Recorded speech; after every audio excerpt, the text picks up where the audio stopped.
After a sensational run, the San Antonio Spurs and the New York Knicks squared off in a brutal winner-take-all contest under the bright lights of Las Vegas. What followed over the next 48 minutes was pure, unadulterated basketball chaos, a highly anticipated match that absolutely delivered. Here is the full-throttle, play-by-play breakdown of a final defined by massive momentum swings and jaw-dropping skill. First quarter, Spurs' offensive rebounding edge. The action ignited instantly. Towns asserted his dominance, sinking a three-pointer right over his defender. San Antonio quickly countered as Vassell navigated an off-ball screen for a buttery smooth fadeaway.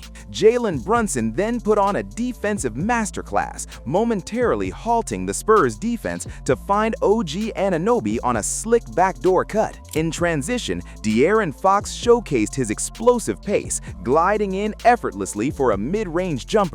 San Antonio's Mitch Johnson orchestrated a masterful horn set, allowing young Castle to attack downhill and dish a perfect feed to Kornet for an easy 2. Castle immediately doubled down, drawing defenders before finding Dion wide open on the wing for a huge 3. OG quickly responded, reminding the crowd of his elite status by draining a 3 over the outstretched arms of the 7'4" giant. Moments later, Towns, trapped on the wing, slipped a genius dish to Anunoby for a thunderous slam. Barnes briefly quelled the frenzy with a crafty shot fake, but Brunson ensured the Knicks stayed aggressive. The alien finally found his rhythm, curling off a screen for a tough finish that highlighted his absurd wingspan. Brunson, the wizard with the ball, then used his signature craftiness for an and-one drive. OG cleaned up a Brunson miss, finding Clarkson for a finish that involved questionable contact.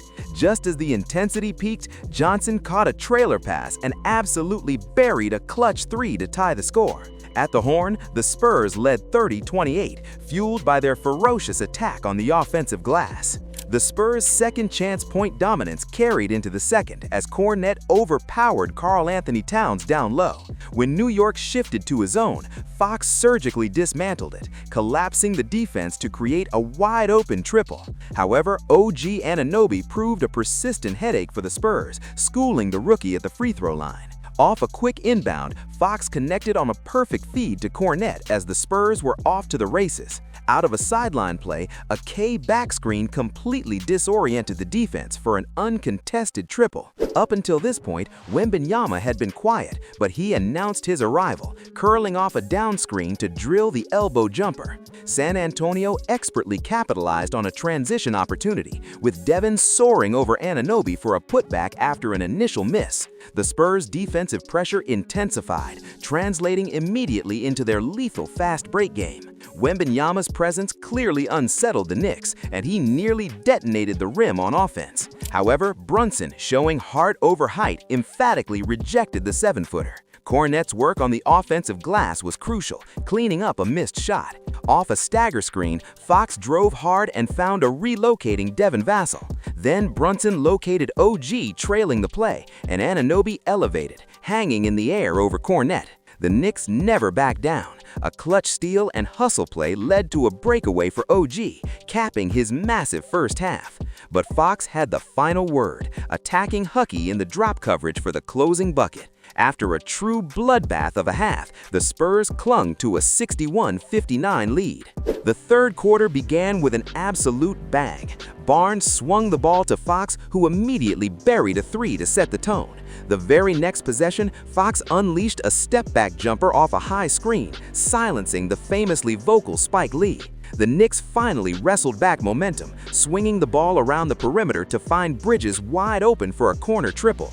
Wembanyama reminded everyone of his presence, taking a feed from Devin and using his absurd wingspan to throw down an unbelievable reverse dunk that forced everyone to double take. The young rookie Harper pushed the tempo, flying downhill to catch New York's defense off guard. Off a sideline set, Towns was inexplicably left open at the top of the arc and made the Spurs pay with a 3. But after securing the offensive rebound, Devin found Harper, who instantly answered with a triple. Towns showed his grit, driving hard for an aggressive finish. Castle immediately responded, ending the run with a nasty dribble move and a crafty corkscrew layup that froze the defense. Kolek maintained patience, reading Harper's lapse to find Bridges, who drove right and finished with ease. But on the other end, Wembanyama set the screen, popped to the arc, and drilled a three. Moments later, Castle grabbed another offensive board, finding the alien for yet another bucket. Suddenly, Wembanyama was everywhere. Harper spotted him again on the wing, and Wembanyama splashed another three, officially activating his takeover mode. The Knicks, however, answered with composure. Ko pushed in transition, stopped on a dime, and popped for a three. The back and forth was relentless. Wembanyama squared up on the wing and put even more points on the board. As the clock wound down, Brunson shifted gears in transition, finishing with a patented crafty layup. At the close of the third, the Spurs maintained a slim 94-89 advantage. The final quarter bell rang, and New York was the first to strike. Mitchell Robinson came soaring in from the clouds, detonating a dunk on the offensive glass to open the frame. Robinson's relentless energy continued to wreak havoc, immediately resulting in a three-point look for Clarkson. The Knicks had completely flipped the script. Another huge Mitchell board led directly to a clutch three for the flamethrower, finally putting the Knicks back in front. Off a chaotic sequence, OG was first to the loose ball, and New York's hustle was rewarded as OG Anunoby drilled yet another three. With Wembanyama taking a breather, the Knicks' offense attacked, and Brunson wasted no time capitalizing. Out of the timeout, Jalen, the only Steph that mattered, knifed to the rim for a difficult answer. After dazzling with a blend of moves, Brunson threaded the needle, hitting K in the sweet spot for an easy two. With San Antonio struggling defensively, the Knicks role players took full advantage. In the final 4 minutes, big body Brunson took control, methodically working his way to his preferred spot to maintain the lead. Following a massive defensive stop, the Spurs leaned on their reigning Rookie of the Year, and Castle delivered, burying a clutch three to cut the deficit to a single possession. On the defensive end, he came up huge, forcing a backcourt violation on Brunson. But as New York settled back into their pace, Colette got into the lane and found OG Anunoby for the definitive knockout punch. Analysts' words echoed. It was orange and blue skies in New York as the Knicks were the final team standing, claiming the third NBA Cup with a final score of 124-113.